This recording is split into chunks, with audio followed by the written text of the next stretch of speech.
ইতিহাস ও ঐতিহ্য ঘেরা এক জেলা হলো মুন্সিগঞ্জ। সেখানে বিভিন্ন দর্শনীয় স্থান রয়েছে। সেগুলোর কোনোটি প্রাকৃতিক সৌন্দর্যে অনন্য, কোনোটি আবার ইতিহাসের সাক্ষী হয়ে যুগ যুগ ধরে মানুষকে মুগ্ধ করে আসছে। রাজধানী ঢাকার অদূরেই মুন্সিগঞ্জ জেলা। কর্মব্যস্ত জীবনে অল্প সময়ে যারা দূরে কোথাও ঘুরতে যেতে চান, তারা চাইলেই একদিনের জন্য ঘুরে আসতে পারেন মুন্সিগঞ্জের বিভিন্ন স্থান থেকে। প্রাচীনকালে মুন্সিগঞ্জ জেলাতে গড়ে উঠেছিল বিভিন্ন স্থাপনা, যার কিছু ধ্বংসাবশেষ এখনো মাথা উঁচু করে দাঁড়িয়ে আছে। তাছাড়া প্রকৃতি প্রেমীদের জন্য মুন্সিগঞ্জে আছে ঘুরে বেড়ানোর জায়গা। চলুন জেনে নেওয়া যাক সেখানকার দর্শনীয় স্থানগুলো সম্পর্কে। বর্ষাকালে থাকে অথই জলরাশি আর শীতকালে বিস্তীর্ণ সবুজ শস্যক্ষেত।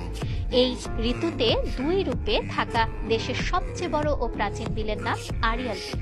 মুন্সিগঞ্জের শ্রীনগর উপজেলায় অবস্থিত এই আড়িয়াল বিল।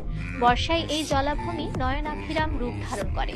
আড়িয়াল বিলের নীলচে পানিতে সাদা মেঘের ভেলা দেখে যে কেউ মায়াবী জগতের ভাবনায় ডুবে যেতে পারবেন।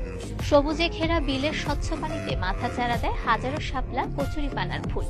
আকাশ জুড়ে সাদা মেঘের সঙ্গে উড়ে বেড়ায় অসংখ্য সাদা সাদা বক এবং নানা জাতের পাখি তো রয়েছে। তাদের উপস্থিতি প্রাকৃতিক সৌন্দর্যে অনন্য মাত্রা যোগ করে। আর শীতকালে বিলের স্থলভাগে নানা ধরনের শীতকালীন সবজির চাষ করা হয়। প্রকৃতির অপার সৌন্দর্যে সাজানো আড়িয়াল বিলে ঋতুভেদে নতুন নতুন বৈচিত্র্যের প্রকাশ ঘটে। নৌকায় চড়ে ঘুরে বেড়ানো, শাপলা তোলা এবং প্রাকৃতিক সৌন্দর্য উপভোগের জন্য দূর দূরান্ত থেকে অসংখ্য ভ্রমণকারী সময় কাটাতে ছুটে আসেন আড়িয়াল বিলে। পরিবার কিংবা বন্ধু বান্ধব সঙ্গে আড়িয়াল বিল ভ্রমণ সবচেয়ে উপভোগ্যকর হতে পারে। সেখানে বড় নৌকায় চড়ে সারাদিন পানিতে ভেসে প্রকৃতি উপভোগ করতে পারবেন। এরপর ঘুরে আসতে পারবেন ইদ্রাকপুর দুর্গ থেকে। মুন্সিগঞ্জের দর্শনীয় স্থান সমূহ এর মাঝে এটি অন্যতম। ইদ্রাকপুর দুর্গ মুন্সিগঞ্জ জেলা সদরে অবস্থিত একটি মুঘল স্থাপত্য। বাংলার সুবাদার ও সেনাপতি মীর জুমলা বর্তমানে মুন্সিগঞ্জ জেলা সদরে ইদ্রাকপুর নামক স্থানে এই দুর্গটি নির্মাণ করেন।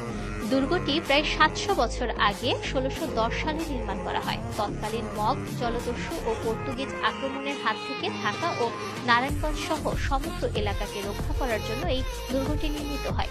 শোনা যায় এই দুর্গের সুড়ঙ্গ পথ দিয়ে ঢাকার লালবাগ দুর্গের যোগাযোগ ছিল। পরবর্তীতে এই দুর্গকে ঘিরেই ধীরে ধীরে গড়ে ওঠে মুন্সিগঞ্জের বসতি।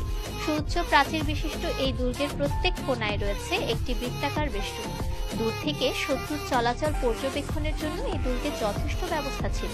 মুঘল স্থাপত্যের একটি অনন্য কীর্তি হিসেবে ইদ্রাকপুর দুর্গটি 1909 সালে সংরক্ষিত পুরাকীর্তি হিসেবে ঘোষিত হয়। প্রাচীন ইতিহাস জানতে চাইলে কিংবা স্থাপত্য শৈলী নিয়ে আগ্রহ থাকলে ঘুরে আসতে পারেন এই দুর্গ থেকে। এরপর